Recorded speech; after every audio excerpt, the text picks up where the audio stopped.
souhaite la bienvenue. On va commencer tout de suite avec la consultation publique.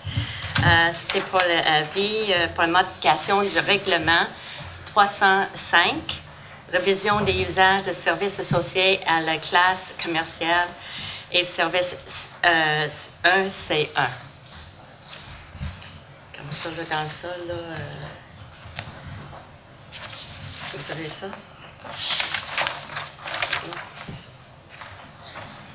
Comme vous savez tous, il y a eu une demande de modification au règlement pour pouvoir avoir deux usages dans une même résidence, deux usages complémentaires.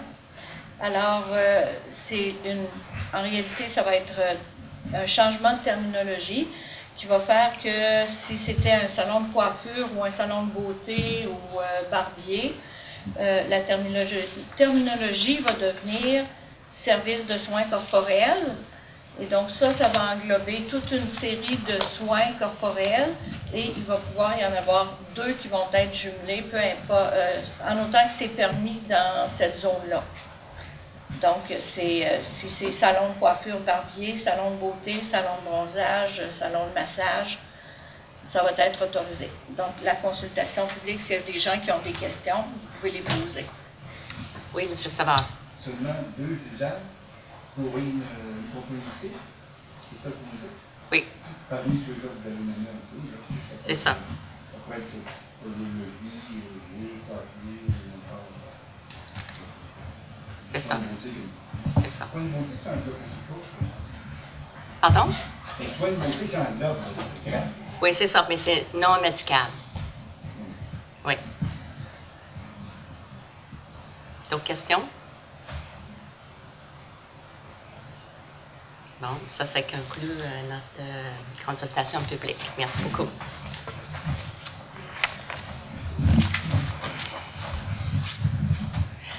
Bon, maintenant, on va commencer avec la séance ordinaire. Je pense que vous avez une ordre de jour avant vous autres. Madame Moisan? Oui. Alors, bonsoir à tous. Point numéro 2, adoption de l'ordre du jour. Au point numéro 3, l'adoption du procès-verbal de la séance ordinaire tenue le 14 novembre 2017. Point numéro 4, l'adoption du rapport des inspecteurs en bâtiment de la MRC. En 5, le rapport des membres du conseil et de la mairesse. En 6, l'adoption du calendrier des séances du conseil 2018. En 7, l'adoption du plan de mise en œuvre pour le schéma des services sécurité incendie. 8, contrat d'hébergement du site Internet à M. Sylvain Delisle. En 9, résolution pour une embauche temporaire de M. Sylvain Delisle. En 10, résolution pour une demande qui a été faite à la CPTAQ pour le 6036 Chemin Royal. Au point 11, c'est un contrat de gré à gré pour une étude pour l'aménagement du quai à Urbam. Point 12, résolution pour les îlots déstructurés, une demande à portée collective. C'est un avis concernant l'orientation préliminaire de la Commission de la protection du territoire agricole. Il y a 3 avis de motion. En 13, pour la modification au tableau du règlement d'emprunt 563-2016. En 14, un avis de motion pour le règlement sur la taxation 2018. Au point 15, un avis de motion pour la modification du règlement sur la rémunération des élus. Point 16, les comptes à payer. En 17, la correspondance, période de questions et la clôture de la séance au point numéro 19. Quelqu'un pour proposer l'adoption de l'ordre du jour, s'il vous plaît. Je propose.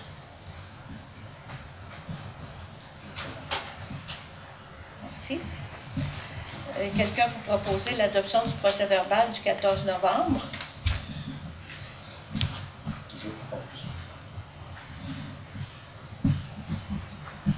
Quelqu'un pour appuyer. J'appuie. Du côté du rapport des inspecteurs en bâtiment de la MRC, il y a eu 5 permis émis au mois de novembre pour une valeur de 94 000 $. On serait rendu au point numéro 5, rapport des membres du conseil, Mme Dorul. Bonsoir à tous. Moi j'ai eu 7 rencontres depuis la dernière rencontre du conseil municipal. Le 24 novembre, j'ai rencontré la MRC pour leur dire qu'on voulait mettre à jour la politique familiale et des aînés. Le 30 novembre, j'ai rencontré Mme Deslauriers et Mme Provencher et Mme Moisan pour parler de la mise à jour de la politique familiale et des aînés. Le 30 novembre, j'ai rencontré Nicolas Girard, qui est malheureusement absent ce soir, et Véronique Provencher pour le comité des fêtes. Après, le 1er décembre, j'ai eu une formation obligatoire pour les élus sur l'éthique avec la FQM. Le 2 décembre, on a tous eu une rencontre pour préparer le budget, et le 5 décembre également. Et puis, le 7 décembre, j'ai rencontré Hélène Audette, Mme Provencher et M. Girard pour attribuer à chacun les tâches de la fête nationale. Pour les rencontres à venir, le 15 décembre, je vais rencontrer M. Sylvain Delisle pour qu'il me transmette son expertise dans le comité des fêtes. Et puis, je voulais vous rappeler, le 17 décembre, dimanche, il va y avoir la fête des Noëls pour les enfants ici à la salle communautaire à 10h. Il va y avoir un spectacle de lutin et puis on va avoir un Père Noël qui va remettre des cadeaux aux enfants. Il y a plus de 50 enfants qui vont recevoir un cadeau, qui se sont inscrits. Donc c'est un beau succès grâce à Véronique Provencher. Et puis, dernière chose, le 20 décembre, il va y avoir le café rencontre de Noël, ici aussi, de 13h à 16h. Ça va être un potluck, là. Tout le monde va apporter quelque chose. Et puis, il y a des jumelles qui vont jouer de la musique et on va chanter. Donc, vous êtes tous aussi cordialement invités. Voilà, c'est pour moi. Monsieur Milot. Monsieur Milot. Bonsoir. Donc, mois de novembre, très actif pour cette période. D'abord, j'ai travaillé à finaliser le devis pour l'appel d'offres en architecture pour le réaménagement du presbytère. Ça devrait être publié pour invitation des architectes sous peu. J'ai travaillé aussi à la sélection de la firme d'urbanisme pour l'aménagement du quai. Ça, rapidement, c'est le point 11 là, sur votre feuille. C'est dans le fond une firme qui va nous appuyer pour faire un réaménagement du quai à la saison prochaine, qui va permettre de combiner différents usages, donc piétons, vélos, autos, donc d'avoir des accès sécuritaires et d'avoir un quai un petit peu plus vivant, un petit peu plus aménagé si on veut.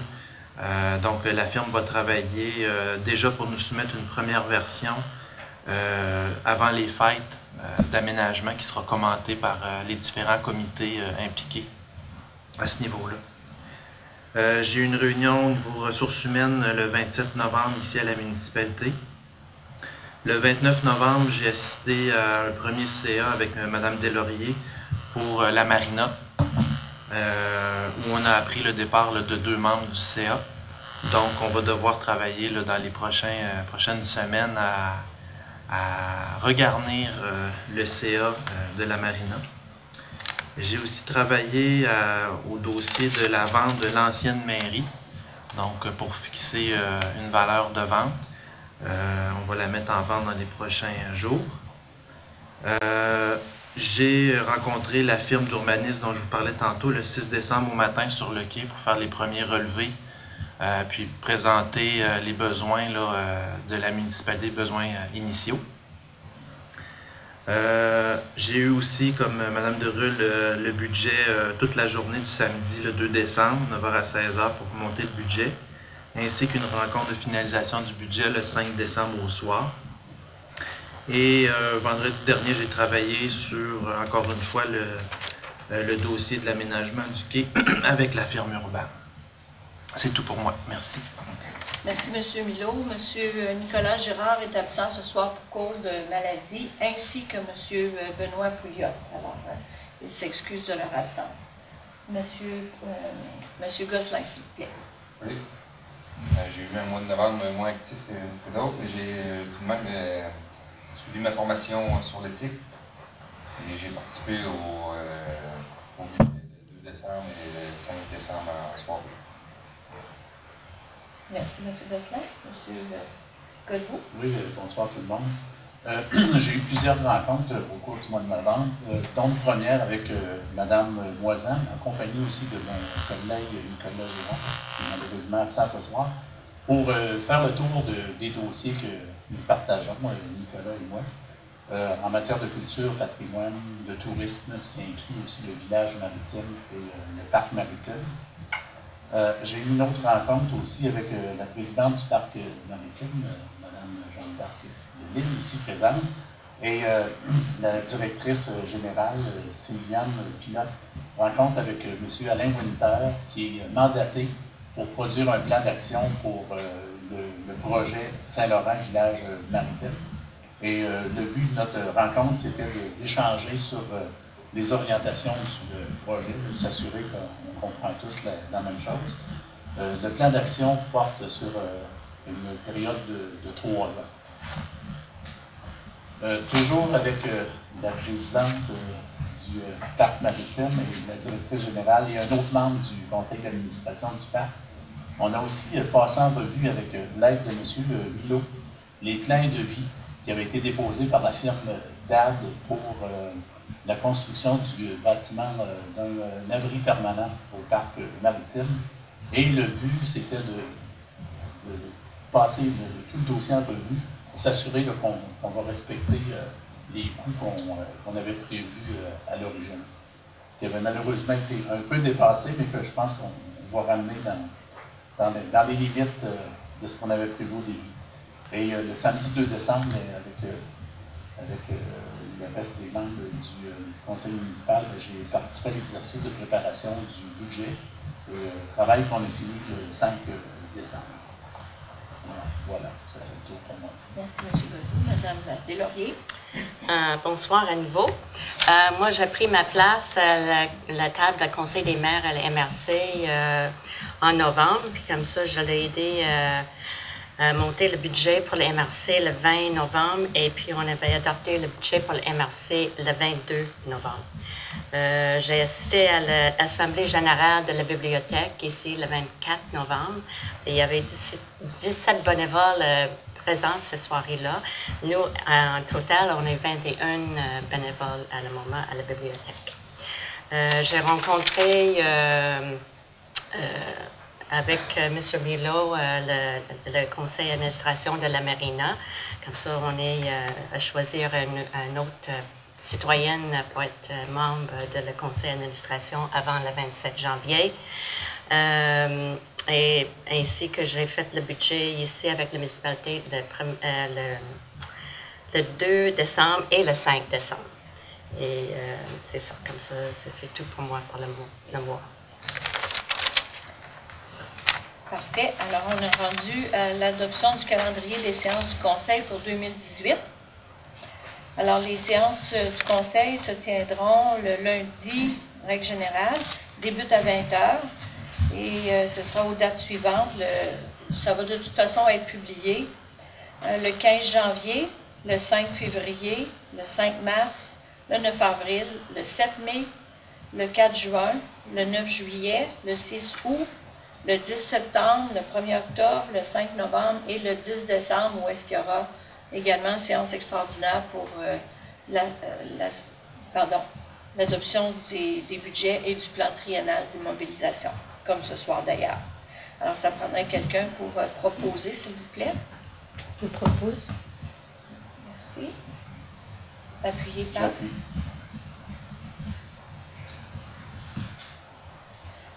L'adoption du plan de mise en œuvre pour le schéma des services incendie. Alors, la résolution est attendue que la loi sur la sécurité incendie, sanctionnée le 16 juin 2000 par l'Assemblée nationale du Québec, oblige la municipalité régionale de Comté à établir, en liaison avec les municipalités locales, un schéma de couverture de risque en incendie en conformité avec les orientations déterminées par le ministère de la Santé publique du Québec, attendu que le plan de mise en œuvre est intégré au plan de mise en œuvre régional inclus dans le schéma révisé de couverture de risque en sécurité incendie, attendu que chacune des municipalités de l'île doit adopter le plan de mise en œuvre et y mettre un avis favorable au schéma de couverture de risque en incendie. Alors, cette résolution est à l'effet que le conseil municipal confirme avoir pris connaissance du plan de mise en œuvre accompagné des coûts approximatifs des diverses mesures et en approuve le contenu. Quelqu'un pour proposer, s'il vous plaît? Je propose. Et ça sera appuyé par Madame Neveu. Merci beaucoup. Le point 8, c'est le contrat d'hébergement pour le site Internet. Donc, c'est pour confier le contrat pour l'hébergement, la gestion de l'adresse courriel, la sécurité du site Internet municipal à M. Sylvain Delisle pour 2018, pour la somme de 45 $ par mois. Je propose. Monsieur Milo, quelqu'un pour appuyer? Monsieur Godbout. Merci. Contrat d'embauche temporaire, M. Sylvain Delisle. Alors, c'est à l'effet d'octroyer un contrat pour une durée de 6 mois à titre d'adjoint à la direction générale à raison de 7 heures par semaine à partir de janvier 2018 et pour un contrat qui sera renouvelable sur décision du conseil. Je propose. Je seconde. Merci. Le point 10, c'est une demande qui a été faite à la CPTAQ par le 6036 Royal. C'est la ferme des pionniers qui ont fait une demande à la CPTAQ pour une servitude de passage afin de joindre une autre servitude de passage pour régulariser la situation du lot 8-7 et le tout étant conforme à la réglementation municipale. Quelqu'un pour proposer cette résolution, s'il vous plaît? Je propose.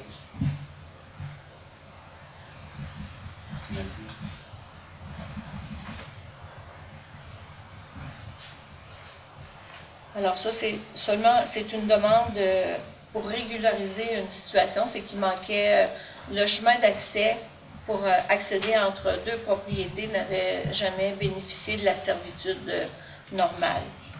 Alors ça, cette demande-là est seulement pour régulariser quelque chose qui existe déjà. Le point numéro 11, c'est un contrat de gré à gré pour le réaménagement du quai à la compagnie Urban. Alors, attendu que le plan d'action 2014-17 de la municipalité favorisait de bonifier l'aménagement du quai pour qu'il soit mieux adapté aux familles et aux aînés, attendu que dans son plan de déplacement dans la municipalité de Saint-Laurent, accès, transport viable et vivre en ville, il y allait de recommandations afin d'améliorer le partage du quai aux utilisateurs, motorisés, à vélo ou à pied. Attendu qu'un montant de 5 000 $ avait été réservé au budget 2017 pour amorcer l'aménagement du quai. Alors, il s'agit d'autoriser la directrice générale à accorder un contrat de gré à gré à Urban pour une étude concernant le projet d'aménagement du quai municipal pour la somme de 4 950 $ plus les taxes nettes et dont les données proviennent du Fonds général. Monsieur Godbout, merci. Et c'est appuyé par Mme Lefebvre? Oui. Merci. Le prochain point, c'est le point 12. Alors, c'est les îlots structurés, demande à portée collective. C'est que au cours de l'année 2015-2016, il y avait des études qui avaient été faites pour les îlots déstructurés. Et là, la CPTAQ a émis un avis favorable pour les îlots déstructurés demandés dans la municipalité. Et il s'agit que le conseil reconduise son opinion en faveur de ces îlots déstructurés. Donc ça ici, c'est un îlot déstructuré dans la route Prévost. Ce sont les terrains près du tournant, là, je vous dirais tout près où est la nouvelle maison au toit plat. Alors, il y a un îlot qui existe déjà, ce que vous voyez en mauve, et ce qui est en rouge, c'est l'îlot déstructuré qui avait été demandé par la municipalité et qui est présentement approuvé par la CPTAQ. en approbation préliminaire.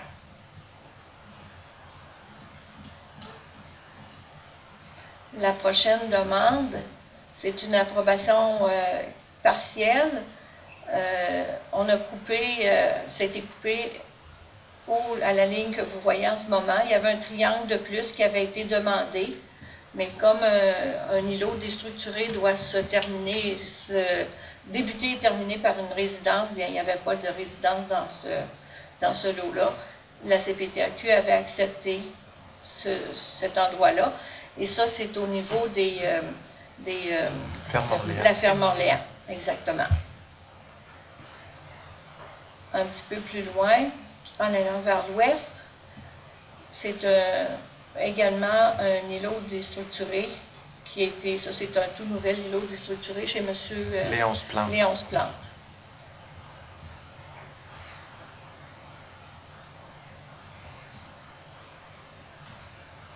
Ah, excusez, répétez 2 fois celui-là. Ça c'est à cet endroit-ci, si vous voyez mon curseur où je le fais tourner, c'est le vélo-cyclo. Écolo-cyclo.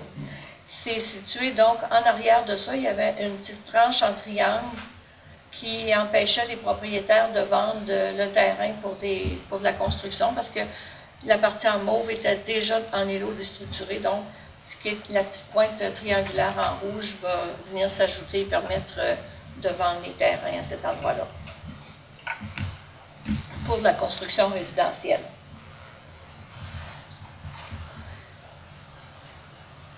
Alors, la résolution, attendu que la MRC de l'Île d'Orléans a déposé le 8 juillet 2015 à la Commission de protection du territoire agricole une demande à portée collective en vertu de l'article 59 de la loi sur la protection du territoire et des activités agricoles, attendu que cette demande vise à permettre l'implantation de résidences dans les îlots structurés de volet 1 de la MRC de l'Île d'Orléans, attendu que l'orientation préliminaire déposée par la Commission le 20 octobre 2017 est conforme à un document de travail qui a été discuté lors de la rencontre entre l'UPA et la MRC.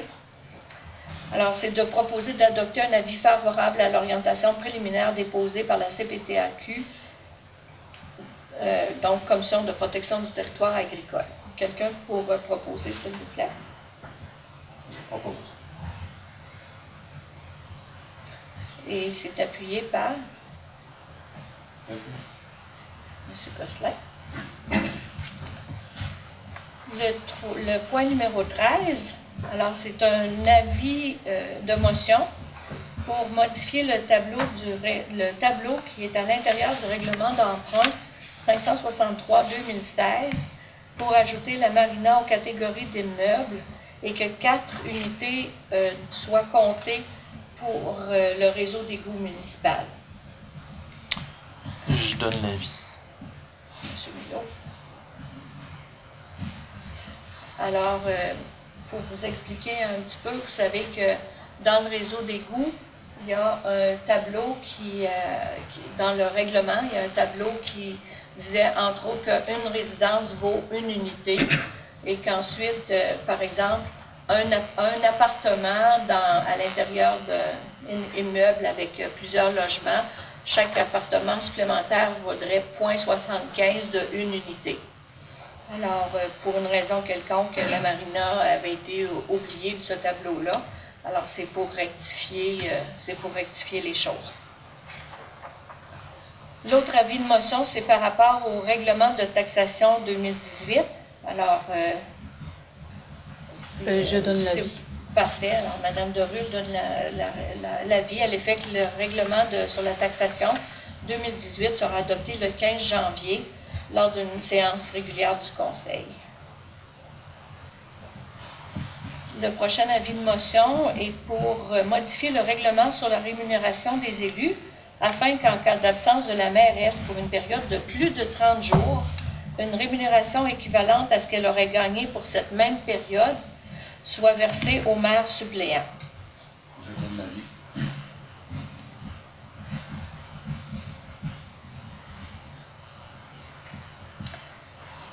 jusqu'à maintenant, il n'y avait personne qui, lorsque le maire suppléant devait remplacer le maire, il n'y avait aucune rémunération. Donc là, c'est pour le conseil désire rémunérer le maire suppléant si jamais la mairesse doit s'absenter pour plus de 30 jours. Du côté des comptes à payer au point 16, le total des comptes à payer pour le mois de novembre dernier était de 307 914,64 sous.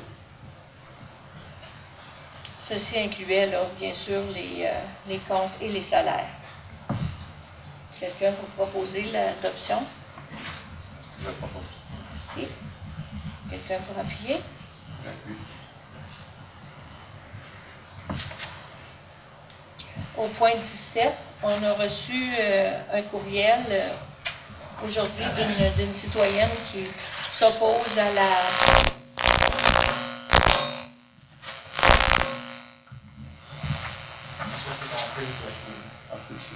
Oh, OK. Donc, on a reçu un courriel d'une citoyenne qui s'oppose à la vente de l'ancien bureau municipal, qui mentionne que avoir des terrains, c'est une richesse et que le conseil devrait réutiliser pour toutes sortes de pour autres fins. Et qui était inquiète aussi du fait que la petite chapelle à côté se retrouverait sans stationnement une fois que la propriété aurait été vendue. On est rendu à la période de questions.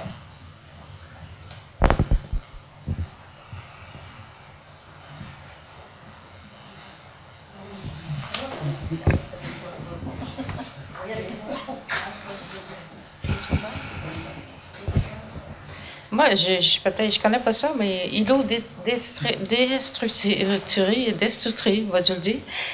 C'est quoi ça veut dire au juste? Vous changez la forme du terrain ou? Non, c'est une partie de terrain là, qui n'est pas utilisée dans l'agricole, mais comme ça, là, il faut que c'est entre deux maisons. OK. Comme ça, là, des personnes peuvent demander pour utiliser ce terrain-là pour construire. Ah, OK.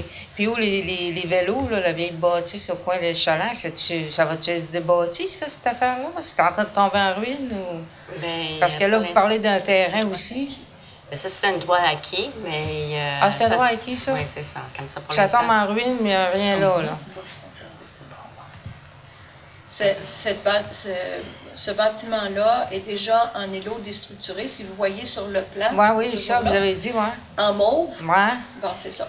Et puis, pour conserver les droits acquis, ils gardent la bâtisse debout. Ah, oui. Bien, debout. En attendant que les terrains soient vendus. En attendant qu'elle tombe de dessus. Hein? Parce qu'il y a pas mal...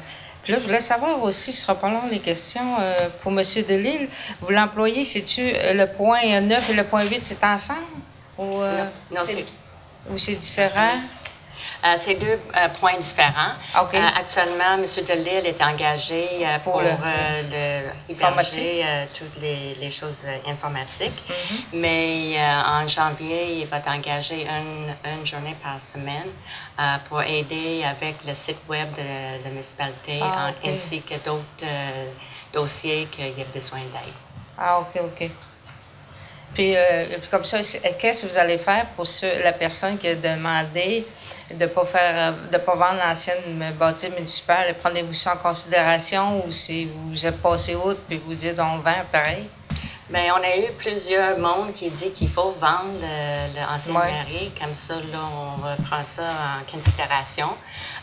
Mais actuellement, c'est pas à vendre, mais on a l'intention peut-être de le mettre à vendre parce que ça coûte cher.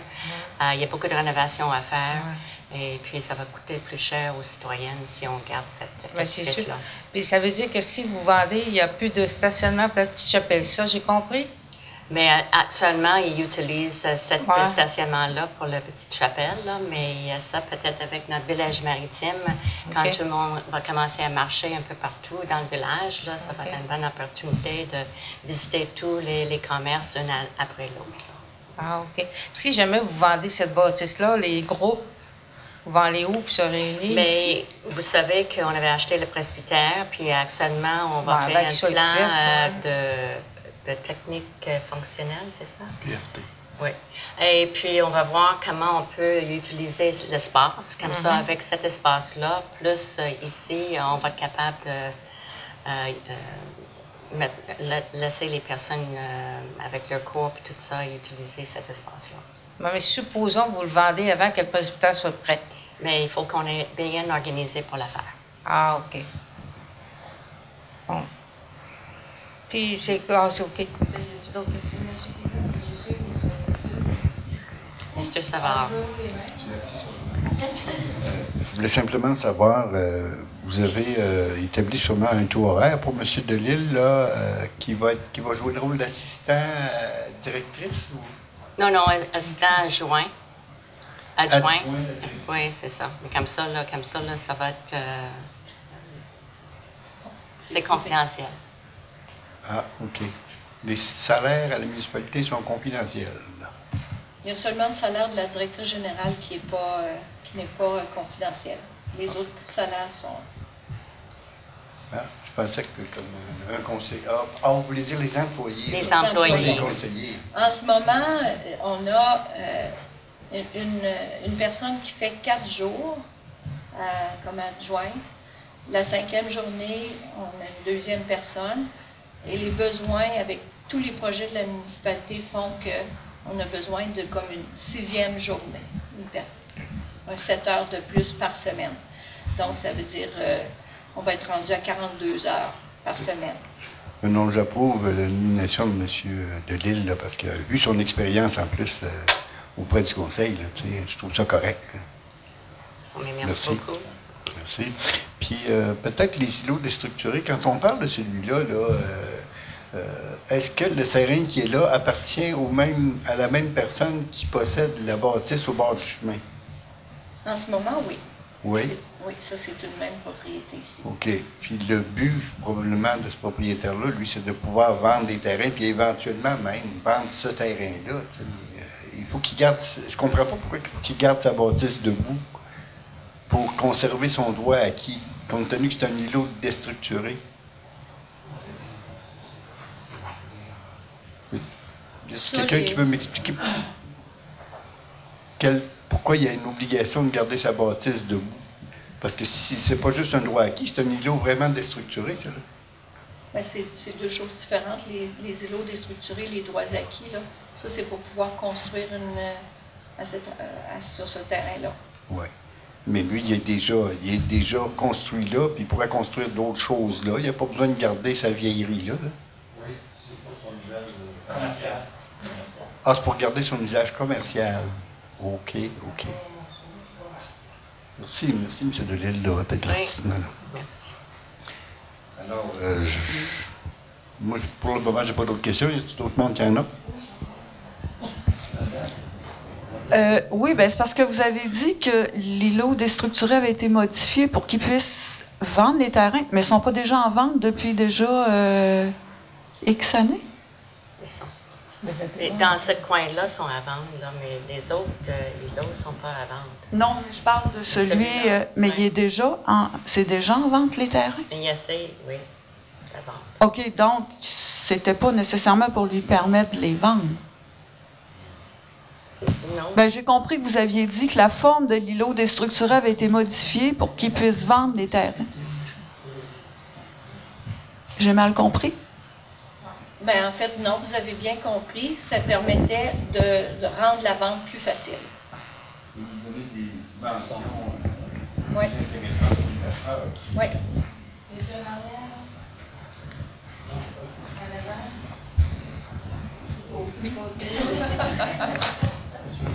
Monsieur Plante.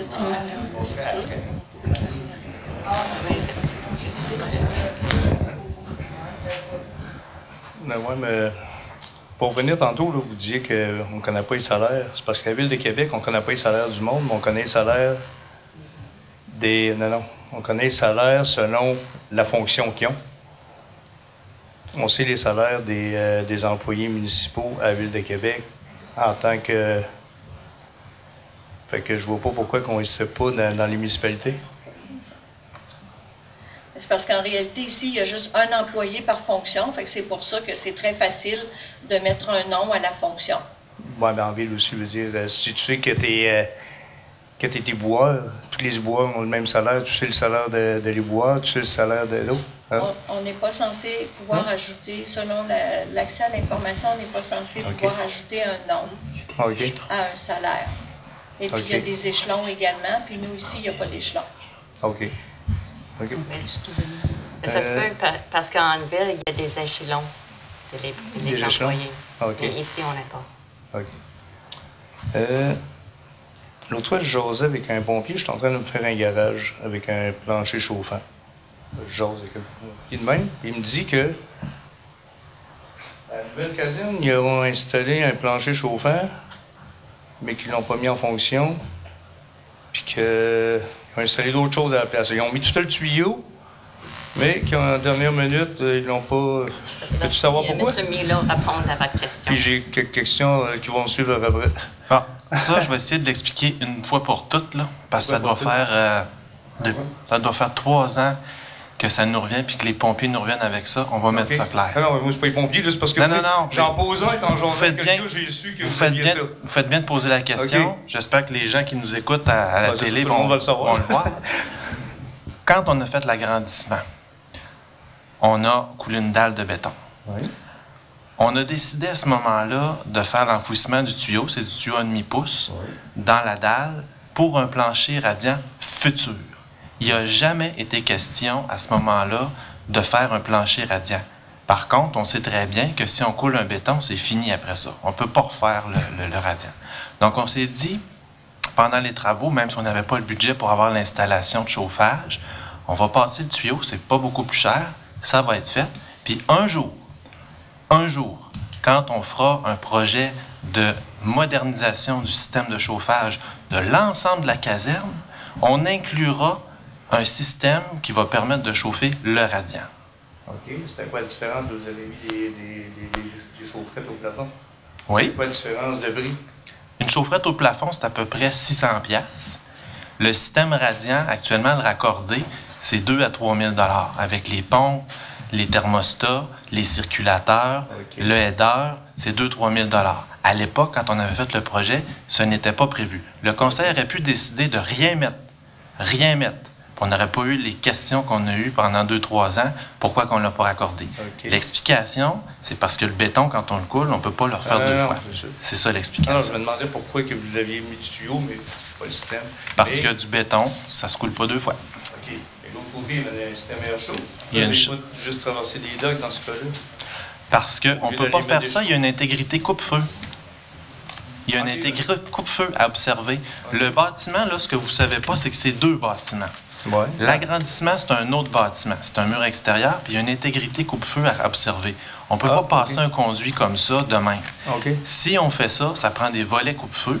Puis pour le moment, à l'époque, quand on a fait ça, on est allé avec la solution peu dispendieuse, des aérothermes électriques, pour être capable de desservir. Mais l'agrandissement, on avait un budget limité, et c'est ça qu'on a fait à ce moment-là. Il y a un projet pour 2018, je vous le dis, de faire la modernisation du système de chauffage. J'y travaille actuellement et je peux même déjà vous dire vers quoi je m'oriente. Je m'oriente vers une thermopompe et un appoint au propane. Pourquoi? Parce que je veux passer à une énergie plus verte, s'affranchir du mazout qui est très polluant. Et à ce moment-là, oui, je vais aller raccorder, bien évidemment, le radiant. OK, on va chauffer dans la thermopompe. Oui. OK, parfait. C'est ça, je me demandais. Non, faites bien de poser la question, mais j'ai eu cette question-là pendant des années. Toutes sortes de oui-dire, des pompiers, qu'on ne l'a pas raccordé parce qu'on ne voulait pas, ou ci ou ça. La vérité, je vous l'ai dit, il fallait couler du béton. On l'a fait parce qu'on coulait du béton. OK, parfait. Non, je ne suis pas au courant qu'il y avait de le savoir. Non, c'est parce que je m'avais dit, il y a des pompiers qui m'ont dit. Bien, parce que je disais qu'un pompier, il est un pompier, justement, puis je disais que je posais un système radiant, puis il dit, on en a un, il n'est pas en fonction. Oh, OK, pourquoi? Il ne savait pas pourquoi, mais c'est ça, je fais ça. OK, c'est bien parfait. C'est bon. OK. Je voulais savoir, la route des prêtres là, qui va être ouverte par M. Gosselin, allez-vous faire quelque chose comme pour les skidoo, là, vraiment, parce que là, ça n'a jamais été ouvert, puis il risque d'avoir plein de dangers là-dessus. Là. C'est une nouvelle route qui est ouverte, je ne sais pas si c'est même 20 d'années dans la route des prêtres l'hiver, 5-6 pieds, quoi. Oui, ça dépend des secteurs. Ça dépend des secteurs, c'est ça. On parle de quel M. Gosselin? C'est le Saint-Là. Il n'y en a qu'un. Oui. Il n'y en a pas d'autres. On parle de ça, c'est pas lui qui devrait répondre.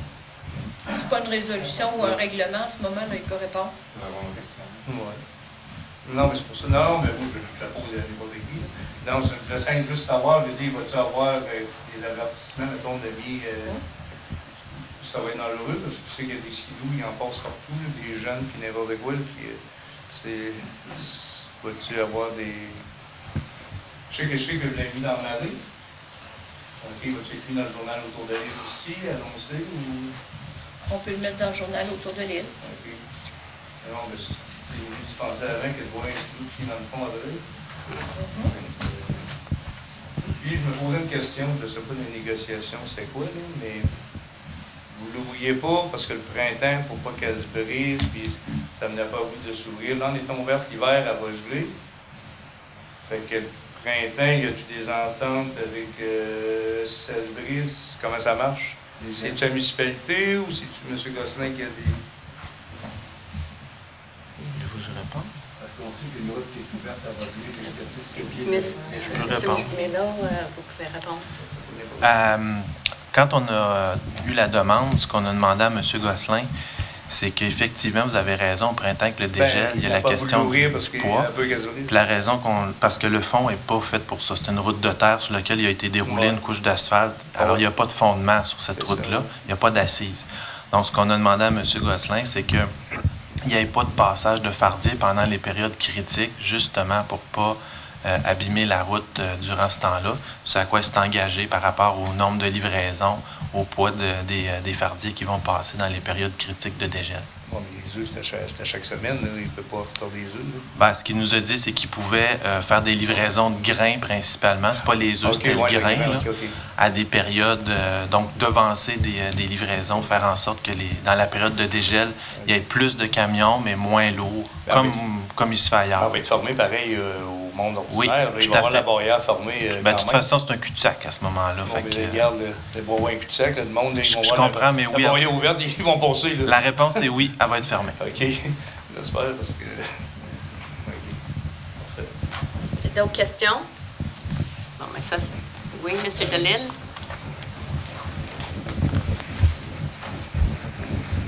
C'est concernant la rémunération en cas de l'absence de la mairesse. Je voulais savoir comment se calculait le 30 jours. C'est-tu le même principe que lors de l'absence d'un conseiller? Ça prend quasiment 4-5 mois avant que ça rentre en fonction. C'est 30 jours basés sur quoi? Ça veut-tu dire que ça part après la première réunion du conseil ou ça part comment? Ça va être calculé 30 jours. Mais à partir de quoi? C'est ça que la... Mais à partir de le temps que la mairesse, où je suis, moi, je suis absente. Là, ça ne va être pas juste une séance, quelque soit comme ça. C'est parce que le maire suppléante, là, il va être obligé de travailler avec les différents dossiers. Comme ça, là, si vraiment là, je suis absent après 30 jours, là, il va être payé pour cette période-là. Ça veut dire que ça va être une rémunération additionnelle. La mairesse va continuer, je dis la mairesse, ça peut être peu importe, mairesse ou maire, plus le maire suppléant. Finalement, il va y avoir deux salaires de maire de verser mais ça va être juste calculé de la période que le maire ou la mairesse est absente. Là. De cette période-là, ça va être pas un salaire. Ça va être juste une partie de... Mais en tout cas, ça va juste ça va calculer les nombres de jours là, que la personne est absente. Est-ce que c'est en plus ou c'est puis de votre salaire pour être transféré là? Ça, c'est à voir avec la loi 122. Ah, c'est vrai. Oui, comme ça, là, c'est ça. Ça vient, c'est pas plus votre. Non, c'est ça. Comme ça dépend qu'est-ce que c'est marqué dans la loi 122. D'autres questions? Bon, mais ça conclut. Oui, excusez, j'en aurais eu. Oui. Concernant les fameuses lumières de Noël qui ont été installées dans les tours d'Hydro-Québec, est-ce qu'il y a des représentations de faits? Là, ils ont baissé un peu l'intensité, mais c'est très laid. Là. Peu importe où je me promène dans le village, tout ce que je vois, c'est ce gros sapin. C'est complètement dégueulasse d'imposer ça aux citoyens de l'île d'Orléans. Est-ce qu'il y a des représentations de faits au niveau de la MRC, de nos députés respectifs? Mais je t'ai Parce que là, ils font des réparations, mais c'est vraiment des lumières de Noël. Je sais pas. C'est des réparations. Ben, c'est ça. C'est permanent. Mais un instant, parce que là, apparemment, c'est les lumières d'urgence parce qu'il fait les travaux, mais on peut regarder avec le MRC là, pour voir exactement qu'est-ce qui se passe là. Pour les travaux. Ils font des travaux sur les structures de Hydro-Québec, là, sur les... ils nous ont appelés qu'ils faisaient des travaux pendant la période depuis le mois d'octobre, ils ont commencé à faire des travaux. Mais je voyais qu'à certains endroits, ça avait été fait en rapport avec des aéroports. Moi, je doute que ce soit temporaire. C'est ça que j'aimerais que vous regardiez plus. Parce que là, si vous les laissez s'installer, on va les avoir pour le... Mais j'abonde dans le sens de M. Delisle pour la demande parce que je crois pas que ça soit temporaire. Là. Ce que j'ai vu, il y a une roulotte de chantier, puis il y a des lumières blanches le jour. Okay.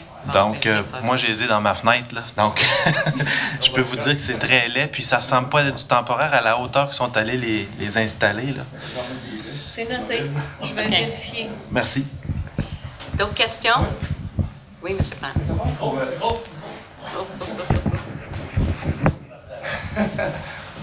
Pour la MRC, serait-il possible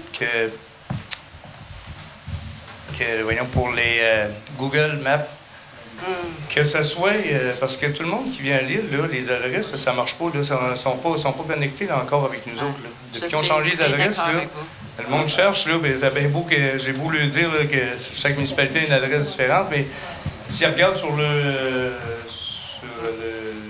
GPS, là, ça marche pas. J'ai demandé l'autre soir encore à la MRC, mais c'est encore quelque chose qu'ils sont en train de... OK, ils ont déjà regardé. Mais je pensais des fois que personne n'y avait pensé encore. Ils ont déjà demandé, ça fait depuis 2 ans, ouais. mais sauf qu'ils ne sont pas réglés ça encore. Mais je suis d'accord avec vous, là, ça cause la confusion un peu partout. Mais est-ce que vous avez d'autres choses à... À nos réunions de directeurs généraux aussi, tout le monde fait la demande, puis c'est Google, ils ont les informations, ils ont les données GPS, ils ont eu plusieurs fois les listes. OK, non, je pensais que personne ne nous en avait parlé non, encore. Non, que, ça fait plusieurs fois. Ça fait plusieurs livraisons que j'ai chez nous, puis le monde sont tous écartés, ils se fient le GPS. Ça marche pas. Monsieur Savard. Oui, est-ce que la MRC ou la municipalité va se pencher sur une forme de réglementation, de contrôle des bois de frêne qui viendraient à l'île, par exemple, par des voyages, là, qui viendraient porter ici la grille du frêne, là. Parce qu'on importe, on peut importer de Québec du bois de chauffage. Et les compagnies qui ont à se débarrasser du frêne, bien, ça lui coûte pas cher de l'envoyer ailleurs qu'à Québec. Ça devient un problème pour les frênes de l'île d'Orléans, parce qu'il y a beaucoup de frênes de l'île d'Orléans. Puis quand la grille va embarquer dedans, bien, il n'y aura plus de frênes à l'île d'Orléans. Alors, est-ce qu'il y a une démarche qui est faite par la MRC ou par une instance quelconque auprès du ministère de l'Environnement? Parce que je lisais qu'il y avait déjà des chargements de bois de frêne qui rentraient à l'île. Bien, je peux poser les questions. À le moment, je peux pas répondre à ça. Non, c'est une grosse question, puis je vous la confie, là. Pour moi, c'est un gros questionnement. Les hommes, ils ont déjà souffert. Là, si on embarque les freins aussi, bien, on va faire quoi, là? L'île d'Orléans. C'est bien noté. Puis paysage, là, c'est quoi? On va poser les questions. Merci. D'autres questions? Bon, ça clôture la séance ordinaire. Je propose.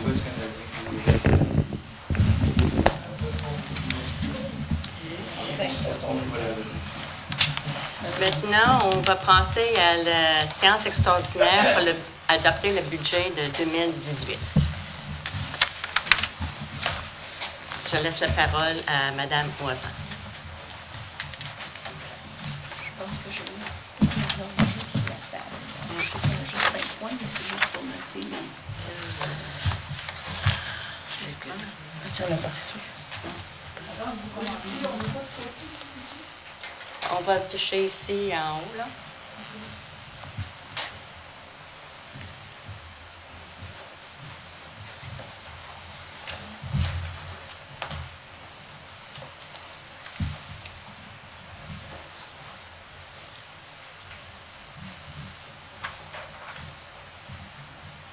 Alors, à l'ordre du jour, il y avait l'ouverture de la séance. Il y a le... Je vous en ai donné une copie de l'ordre du jour. Oh, good.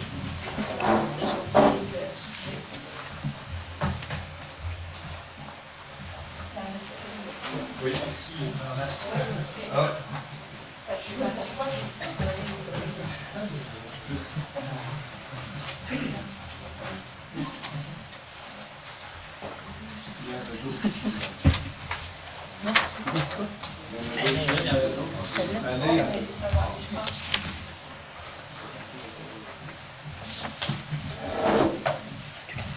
Alors, on a l'ouverture de la séance, l'adoption de l'ordre du jour, le budget 2018, au point 4, le plan triennal des immobilisations, au point 5, période de questions, et au point 6, la clôture de la séance.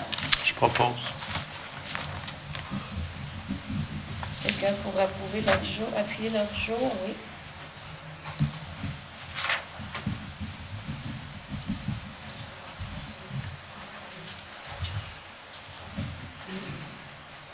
Oh.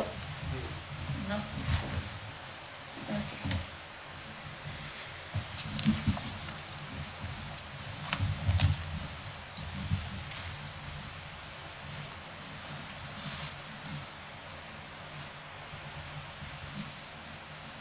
OK. Alors, au niveau des revenus de taxes, le revenu de taxe est toujours la même chose que la dépense. Du côté du service de police, on prévoit une augmentation. Cette année, on n'a pas les chiffres, alors on nous a conseillé de mettre 10 % de plus d'augmentation. Donc, on prévoit 291 182 $. La foncière générale serait à 875 020 $. La quote-part de la MRC également augmentée à 237 727 $. Le non-résidentiel passerait à 47 340 $. Le non-résidentiel serait à 43 sous du 100 $ d'évaluation.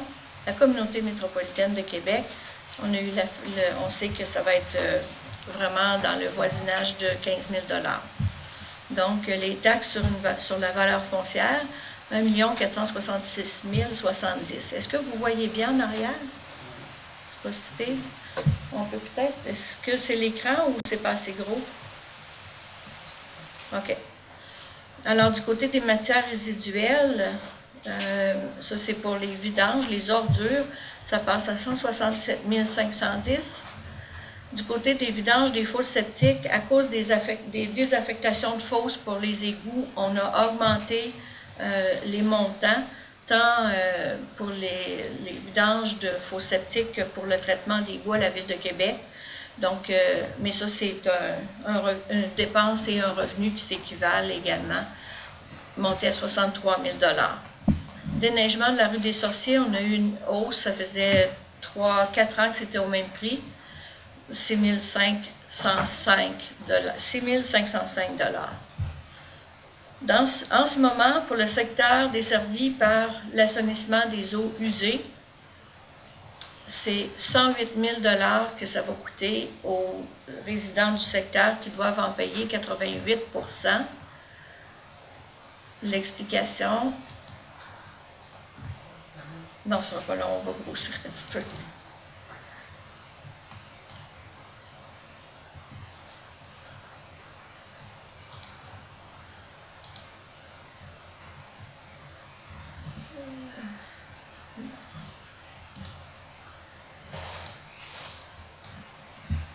Parfait.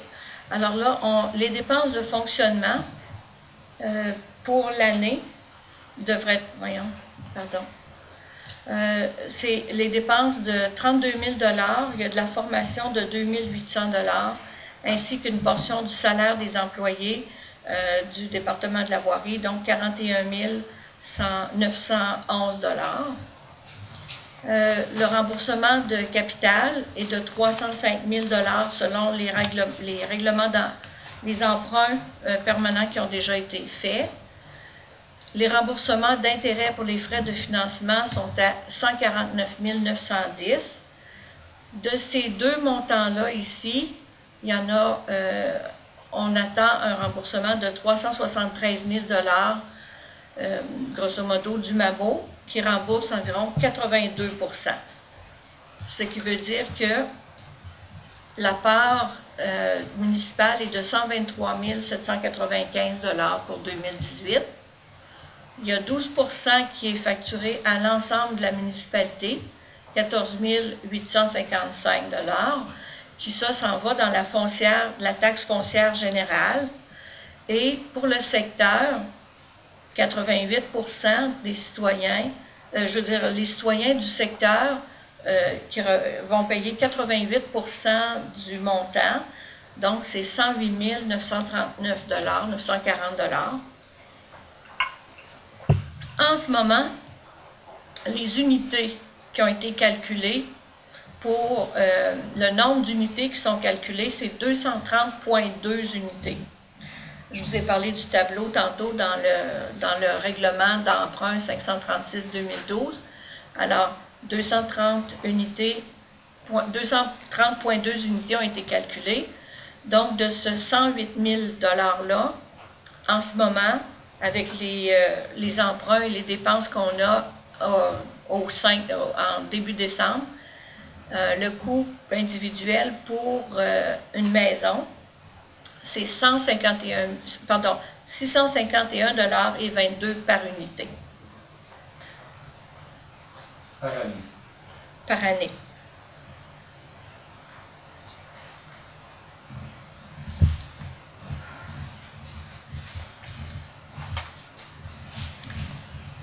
Donc, le MAMO va rembourser, les gens du secteur vont devoir payer là, le montant qui était dans l'autre tableau.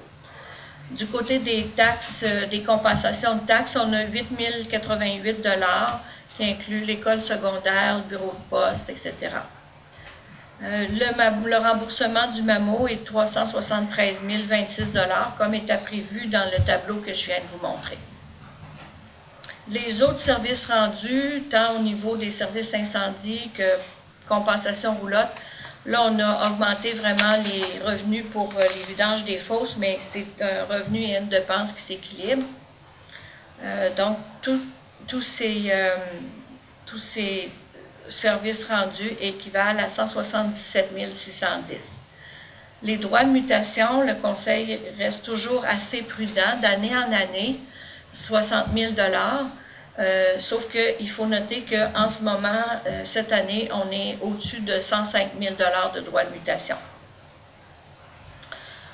Pour un total de revenus de 2 370 748, et il y aura une affectation du surplus de 50 000 $, pour 2 420 748, le budget total de revenus et affectation. Au niveau des dépenses, alors le budget pour le conseil est baissé seulement à cause de l'allocation du départ du maire. M. Coulombe avait une allocation de départ en 2017 parce qu'il quittait son poste qu'il avait occupé pendant 16 ans. Du côté de la gestion, comme je vous ai mentionné tantôt, tout le personnel est rassemblé dans le même poste budgétaire. Il y a eu, donc ça inclut moi-même, adjointe et personnel au niveau de la voirie et des travaux publics. Les frais de poste. Alors, sans rentrer dans tous les détails, le budget de la gestion financière et de l'administration est de 365 220 $. Du côté des élections, de la greffe, on met toujours un budget pour si jamais il y avait des élections. D'année en année, c'est 10 000 $. Les élections, cette année, ont coûté juste un petit peu au-delà de 11 000 $. Un point qui varie d'année en année, c'est la MRC, l'évaluation et la modernisation du rôle. L'année dernière, on avait un budget de 56 000. Cette année, c'est 61 600. C'est rare que Groupe Altus, on atteint ces montants-là. Du côté des services juridiques, on a baissé beaucoup les montants de services juridiques parce qu'on reçoit beaucoup de services de la MMQ, la Mutuelle des municipalités du Québec, qui font pour qui les services sont inclus dans les cotisations. La MRC, on est rendu du côté des dépenses. Alors, la quote-part de la MRC, vous avez la même dépense que le revenu qui était plus haut. Du côté de la communauté métropolitaine, c'est la même chose. Donc, du côté de l'administration, un budget de 278 027 $. L'administration générale, 786 172 $. La Sûreté du Québec, j'ai mentionné tantôt qu'il y avait une augmentation possible de 10 %. Est-ce que ça sera 3, 5 ou 10? On ne sait pas. La FQM, la Fédération des municipalités du Québec, en ce moment, font des pressions pour que les chiffres sortent parce que normalement, on avait ce montant-là à cette période-ci, mais là, ce n'est pas le cas cette année. Du côté de services de pompiers, on a 24 pompiers, comme vous savez. Alors, du côté des budgets, sensiblement demeurer la même chose, une augmentation d'environ 2 %, de 2 % pour les salaires de pompiers. Formation, sensiblement la même chose. Même chose pour les alarmes. L'entretien des véhicules, de l'équipement. Donc, un budget de 154 354 $. Pour services publics, 445 536. Du côté de la voirie, bien, c'est à part les salaires, on a un montant de 64 445 $ pour l'entretien, l'électricité, le déneigement, etc. Voirie et travaux publics. Du côté de l'hygiène du milieu, on avait l'année passée prévu beaucoup de frais pour les analyses d'eau, justement à cause des citoyens qui avaient des problèmes avec la qualité de leur eau. Alors, ce montant-là va être reporté également pour l'année 2018, mais ces analyses d'eau, il va en avoir moins fréquemment du côté des citoyens, mais du côté de l'usine de traitement, il va y en avoir. Ce qui est nouveau, l'assurance pour le système des eaux usées, ça devrait coûter aux alentours de 3 000. On estime peut-être le déneigement, qui ne pourra pas être fait par nos employés, même si on a un nouveau tracteur, il y a peut-être des portions qui ne seront pas déneigées ou que ce ne sera pas possible de le faire. Entretien et réparation. Il y a des possibilités qu'il y ait des matières non désirables qui se retrouvent dans le système, qui peuvent bloquer les pompes, etc. Il faut prévoir un petit peu d'entretien et de réparation. Des pièces et accessoires qui pourraient devoir être achetées. Et également, l'électricité pour les bâtiments de service et les 4 postes de pompage, on estime à 13 000 $, cette électricité-là. L'enlèvement des ordures ménagères, le même montant était dans les revenus plus hauts. Vidange des fosses, encore une fois, on estime que ça va être aux alentours de 90 à 93 000, aussi à cause de désaffection des fosses. Donc, ça, c'est des montants qui sont refacturés directement aux citoyens. Service des toilettes publiques, le comité environnement et l'entretien des bionestes et ça, c'est pour les UV, ceux qui ont des systèmes UV. On a eu des augmentations de 2 à 3 % cette année. Donc, l'hygiène du milieu, à cause du système d'égout, passe à 312 000 $. On a la MRC on devrait avoir les modifications réglementaires qui ont mis 12 600 $ cette année au budget. Les associations pour le comité d'embellissement, 2 300 et 20 000 $ pour le comité d'embellissement. Ça passe, excusez, sur la deuxième ligne, ça ne devrait pas être association, là, ça devrait être juste le comité d'embellissement. Ça inclut également le changement des poteaux de rue, des noms des poteaux avec les noms de rue, pardon, et divers autres projets. Du côté des loisirs et culture, parcs et terrains de jeu, augmentation de 500 $ au comité des fêtes. Ensuite, il y avait un poste au Vidéotron où est-ce qu'on doit maintenir un téléphone et on a décidé de maintenir l'Internet aussi afin que les personnes, les Guatémaltèques puissent continuer à avoir accès à Internet. Ça, c'est au chalet des loisirs. Le déneigement de l'église, l'allocation du loyer pour le parc maritime. Vu que le presbytère a été acheté, ben là, et le terrain des loisirs, on a pu payer la différence. C'est pour ça qu'il y a une baisse de 4 500 à 900 $. Du côté de la politique familiale, au niveau de la coordination, il y a eu un réajustement salarial. Du côté de l'ancien presbytère, assurance incendie, ça coûte presque 5 000 $. Le bâtiment est évalué à presque 1 million de $. Et du côté du déneigement, ça devrait être fait par nos employés. L'entretien, on estime mettre 5 000 $ en entretien, 5 000 $ en huile à chauffage et 2 000 $ environ en électricité parce qu'il y a très peu d'occupation en ce moment-là. Côté des politiques familiales, 3 000 $ pour divers dossiers. Le reste, c'est la piscine, le tennis, Camp Saint-François. Il y a 1 000 $ qui est mis pour un camp, un projet pilote pour une semaine de camp pour adolescents. Alors, c'est un projet qui vous sera communiqué un petit peu plus tard. On estime toujours à 35 000 $ le coût pour les jeunes de la municipalité d'aller soit au Camp Saint-François ou à Saint-Pierre. Pour les sports organisés, c'est soccer et hockey.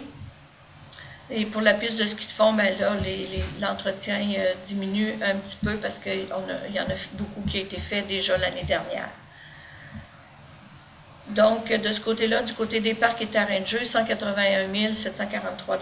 Pour la bibliothèque, le budget augmente de quelques centaines de dollars à 24 825 $. Pour total loisirs, oups, le calcul c'est mal fait. Excusez, loisirs et culture, j'ai pas le bon montant. Il est exactement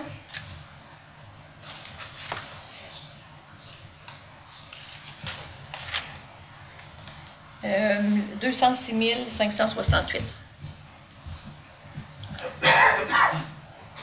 Du côté du financement, ben là, c'est le remboursement d'intérêts pour la salle ici, pour l'unité de service des pompiers, terrain des loisirs et le presbytère qui est à payer à la fabrique. Remboursement des intérêts sur le financement qu'on a eu au printemps dernier, 88 440. Le financement qu'on a eu le mois dernier, 61 000. Vous avez le remboursement de capital sur l'unité de service, le terrain des loisirs et le presbytère. Il y a le remboursement également de capital sur les prêts qu'on a déjà reçus de 203 000 et 102 000 pour le réseau d'égouts. Alors, du côté du remboursement de la dette, c'est 339 200 $ pour un total de 515 575. Revenu sous total des dépenses, 2 402 648. Du côté des activités d'investissement, alors pour les travaux publics et la voirie, il y a un balai à rouleau à acheter pour pouvoir travailler sur la patinoire, ainsi que certains petits stationnements et trottoirs. Une tondeuse commerciale à acheter et également, on reconduit le montant de 10 000 $ qui n'a pas été dépensé en 2017 pour l'abri permanent au parc maritime, pour un total des investissements de 18 100 $ et un budget des dépenses de 2 420 748 $.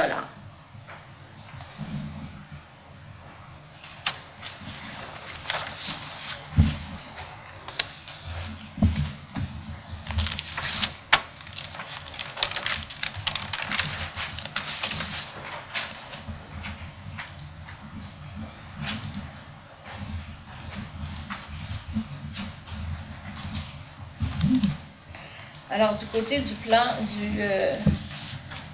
triennal des immobilisations, là, je n'étais pas capable de le rendre assez gros. Ce qu'il y a de prévu pour...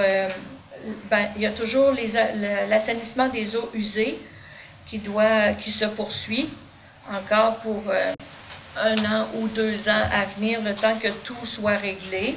Du côté financier, j'entends bien. Il y a le kiosque sanitaire qui avait été annoncé déjà il y a quelques années, des toilettes publiques. Il y a le puits du terrain des loisirs qui va se poursuivre. Ça, c'est du financement au niveau de la TEC. C'est dans les priorités d'eau potable, parce que le nouveau puits qui a été creusé n'est pas potable du tout. Alors, il y a des travaux qui doivent continuer d'être faits là. Il y a l'abri au parc maritime qui est en cours de vérification et d'études. Il y a l'étude de réfection du presbytère et réfection du presbytère.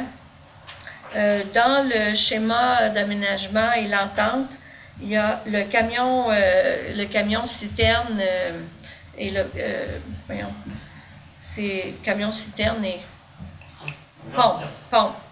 Citerne pompe qui doit être acheté. Soit en 2020 ou on va peut-être devoir devancer à 2019. Dans les projets qui vont être faits aussi par rapport à l'entente avec Polaris, il y a la clôture à l'entrée du quai qui va être refaite, ainsi que la réfection du quai. Là, il y a du marquage qui va être fait suite à l'étude qui va avoir été faite par la compagnie Urban. Il y a un afficheur de vitesse également pour lequel on a reçu un accord de subvention. Ça, c'est ce qui affiche la vitesse. Il y avait également eu une demande pour une traverse piétonnière. Ce n'est pas dans le budget de 2018 parce qu'on n'a pas reçu encore d'autorisation du ministère des Transports, mais l'intention est toujours là. Alors, on serait rendu, Mme Deslauriers, à la période de questions. Avez-vous des questions? Monsieur Savard. Dans le triennal, je n'ai pas entendu le chiffre. Oh, j'ai oublié de dire les chiffres, pardon. Alors, sur le camion de pompiers, il y a le camion citerne pompe. Au niveau de l'entente du schéma, c'est 220 000 $ qui avaient été réservés de ce côté-là. Ensuite, du côté de la clôture, bien ça va être repayé par l'entente avec Polaris. On estime que ça va coûter un 5 000 $. Et l'afficheur mobile de vitesse, c'est un 6 000 $, mais encore une fois, c'est une subvention. Les autres, bien, c'est toutes des choses à venir. Avez-vous quand même prévu des chiffres comme pour le puits qui est à super non-conforme? C'est au terrain des loisirs. Avez-vous une idée qu'est-ce que ça peut coûter pour la rendre conforme? Il y a des tests qui sont faits en ce moment. Peut-être que M. Milot va vouloir répondre. Je peux répondre un chiffre bête et méchant. Pour le rendre conforme, c'est 285 000. Donc, en faire un autre? Non, on ne fera pas un autre. Ce qu'on est en train de regarder, c'est tout simplement d'aller avec une méthode plus simple. C'est oui, pour l'eau potable, mais de mettre de l'eau non potable pour les endroits, les toilettes, puis le bâtiment des loisirs, notamment. Oui, la piscine aussi. Puis, ouais. Puis, là, la piscine est clarée de toute façon. L'eau. non, mais. Oui, c'est ça, exactement. C'est quoi qu'il y a là exactement? Elle est TNI, trop nombreux pour identifier les bactéries. Ils ne sont pas capables de les quantifier. Oui, il y a des coliformes aussi. C'est TNI. Ouais. Ça coûte 285 000. Ouais, mais on est une municipalité, nous autres, que tout est plus cher. Ça prend. On a eu des plans de SNC-Lavalin à cet effet-là. Parce qu'on essayait de... On a UV. Oh, oui, on a UV. Juste en plan de SNC-Lavalin, il y a 200 000 300 000. Ouais. On ne pourra pas faire affaire avec d'autres mondes. Monsieur est en train d'expliquer quelque chose. Je ne suis pas expert, mais j'ai un puits chez nous à faire qui avait ça, et il trop nombreux pour l'identifier. On l'a désinfecté au corps. C'est parce que c'est le montant dont M. Milo parle, là, ça regroupait. Le puits devait être utilisé pour le chalet des loisirs, devait être utilisé pour le presbytère, également pour l'église, la piscine. Puis quand on fait ça, ça devient un petit aqueduc. Et donc, on est obligé, ça nécessitait un double système de désinfection, un système par UV puis un système au chlore. Et puis, effectivement, lorsqu'on parle d'une municipalité, on est toujours obligé de faire affaire avec des firmes d'ingénieurs, ça, on ne peut pas l'échapper, et le ministère de l'Environnement qui nous oblige à ce que tout soit hyper conforme. Fait que ça, c'est... On a eu de la firme d'hydrogéologie Aquifer avec qui on fait affaire.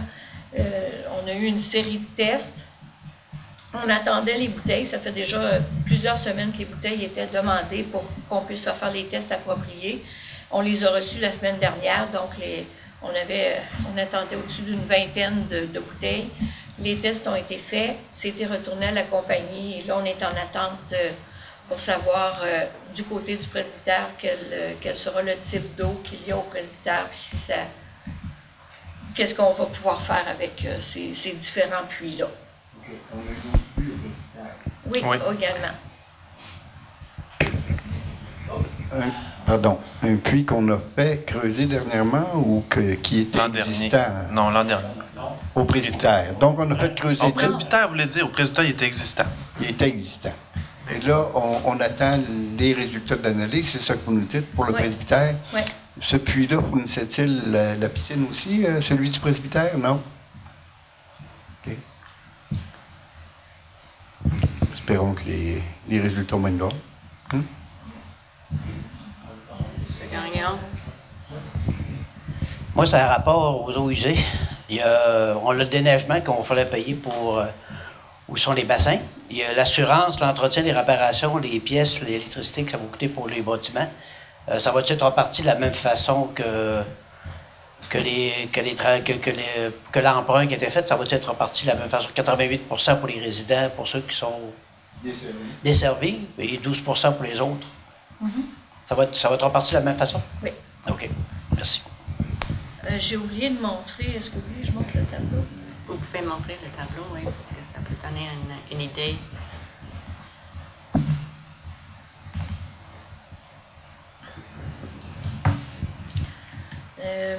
J'ai préparé un tableau pour la valeur que ça pourrait représenter pour les gens qui sont hors secteur. Je vais essayer de le grossir encore un petit peu. Oh. OK. Alors, l'année dernière, le taux de taxation était pour les résidences de 40 sous du 100 $ d'évaluation.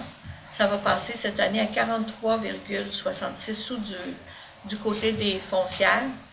Alors, pour une maison qui valait, admettons, 300 000, l'année dernière, payait 122 $ de taxes foncières. 1222, excusez-moi, et ça passerait à 1310. Une différence de 88 $. La différence entre ces deux montants-là, c'est 7,18 %. secteur, c'est-à-dire réduire le rempli des dettes. C'est ça que vous dites? 4 cents pour 100 piastres. On ne dit pas 4 cents, on dit 4 cents pour 100 $. 40 sous 100 $ d'évaluation.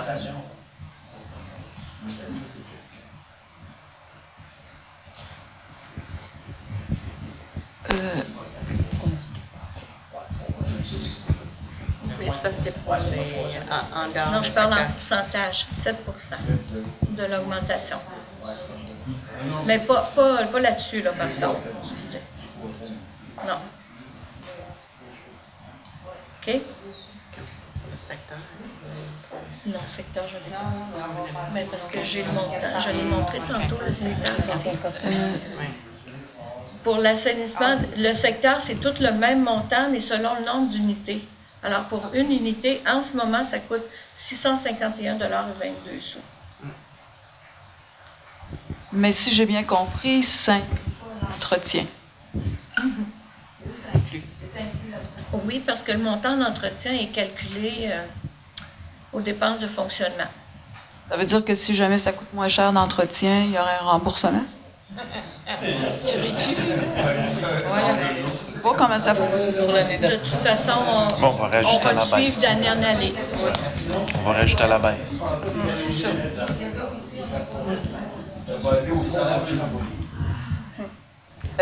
J'avais une autre question. Le puits qui approvisionne, si j'ai bien compris, le secteur de la piscine, vous allez indiquer que l'eau est non potable. C'est correct que la piscine, c'est chloré, mais les douches, ça ne crée pas un problème? C'est pas celui-là qui est en problème, c'est le nouveau puits qu'on a creusé. OK, donc il n'y a pas de problème du côté de la piscine. Non, il y a un puits à la piscine, il y a un puits au presbytère, puis il y a le puits du chalet des loisirs qui était OK. dans le chemin. C'est juste le chalet des On a été mis loisirs. en infraction. On a dû recreuser un puits. L'objectif, c'est de se dire, bon, tant qu'avoir un puits, on va se faire un réseau. Et là, nos plans étaient contrecarrés par cette réalité-là et les coûts, du traitement du puits. Donc, à ce moment-là, le nouveau puits, on va le réutiliser, mais en ayant de l'eau non potable pour le chalet des loisirs. OK, mais du côté de la piscine, il n'y a pas de problème. Non.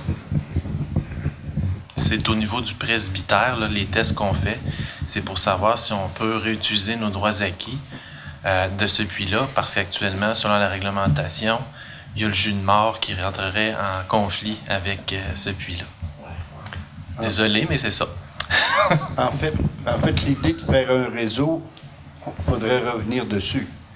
C'est-à-dire que si on revient dessus, si jamais le puits du presbytère est non conforme, parce qu'on comprend qu'on veut réhabiliter le presbytère à des usages commerciaux, donc on doit se conformer pour avoir un puits. Oui. Si jamais, on l'espère que non, si jamais l'eau devait devenir non conforme, bien là, il va falloir avoir des alternatives, recreuser un puits pour le presbytère ou refaire un réseau.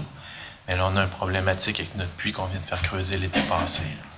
C'est ça. Mais si le presbytère était correct, il serait dissocié du réseau.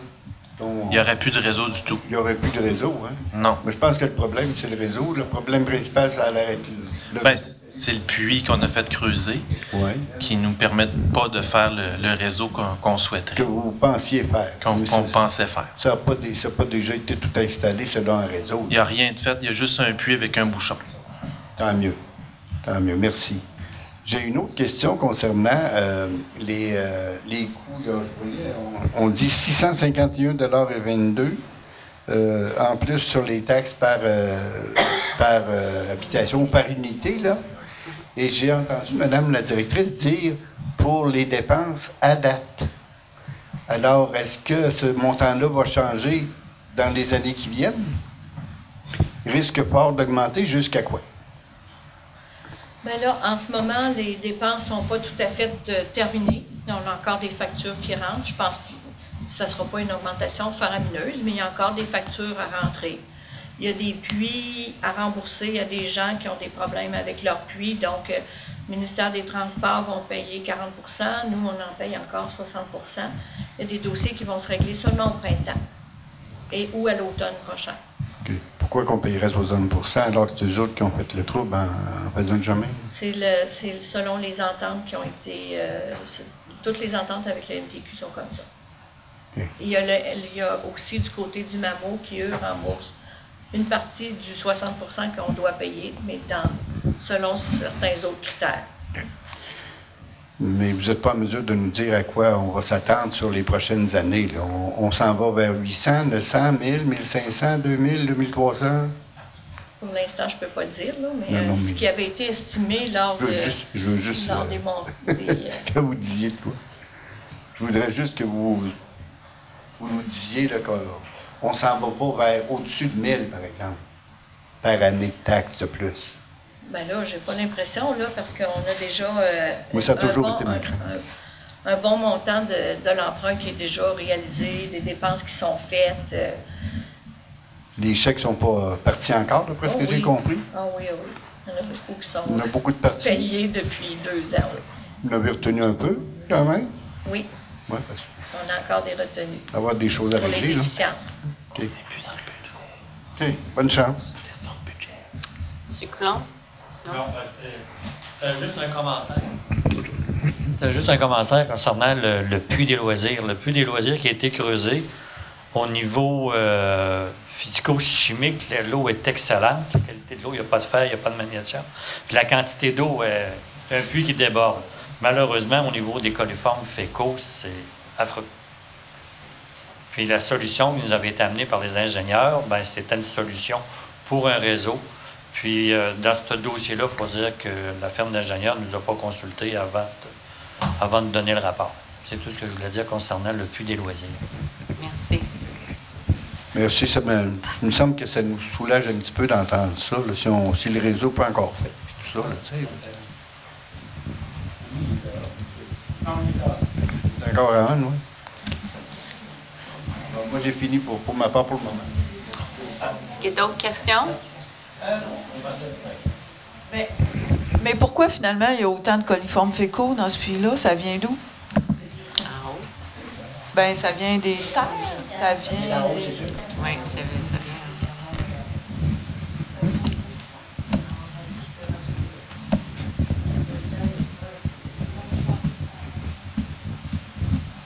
D'autres questions? Est-ce qu'on pourrait espérer, par exemple, que ces coliformes fécaux-là diminueraient? Parce que de quand datent les analyses en passant? On pourrait espérer, oui. Parce que est-ce qu'il n'y aurait pas là, justement, la dynamitage qui aurait influencé la qualité de cette eau-là? Je ne penserais pas. Les tests ont été faits lorsque le puits a été creusé en 2016, puis les égouts n'étaient pas là. Les égouts ont été en 2017. OK. Alors, on peut s'attendre à une couple d'années avant d'être sûr que c'est bon ou que c'est pas bon, là, parce que juste les égouts, ça prend 1 an et quelques, là. Mais ce que je vous dirais, là, si le presbytère nous donne des bons résultats, oui, on va essayer de le javeliser. On va voir qu'est-ce qu'on peut faire en respect des règles du ministère de l'Environnement. Mais le dernier recours, c'est que ça sera de l'eau non potable, parce qu'on n'investira pas 285 000 $ pour un puits. Non, mais si on n'est plus un réseau, ce ne sera pas les mêmes affaires, là, j'imagine. Exactement. Qui vont se... Vous savez, au parc maritime, on a ça. On a un puits très sulfureux. Ouais. C'est de l'eau non potable. Mais on alimente des toilettes. Mais avez-vous êtes-vous obligé de faire affaire avec SNC-Lavalin? Obligé? Bon, ouais. Allé... Non, mais je veux dire au parc maritime. Non, parce qu'on n'a pas creusé de puits. C'est de l'existant. Ah, c'est l'existant. Chaque fois que j'entends SNC-Lavalin, je fais une indigestion. D'autres questions? Est-ce qu'il y a d'autres questions? On a oublié d'adopter le budget et le plan triennal. OK. Comme ça, là, avant qu'on termine notre soirée, on va adopter... Oui. Je propose l'adoption. J'aurais eu juste une petite question, moi. Pour le... C'est juste pour savoir, les chiffres qu'on a vus là, ils vont se retrouver dans le site de la ville?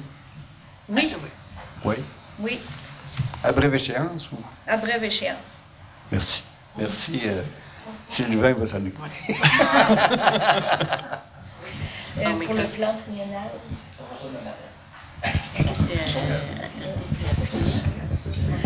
C'est ça que on est en train de faire, le plan triennal. Moi, je l'avais proposé. Oui, OK. Bon. Quelqu'un pour proposer la clôture de la séance, s'il vous plaît. Bon, mais merci beaucoup et je souhaite des joyeuses fêtes. Oui,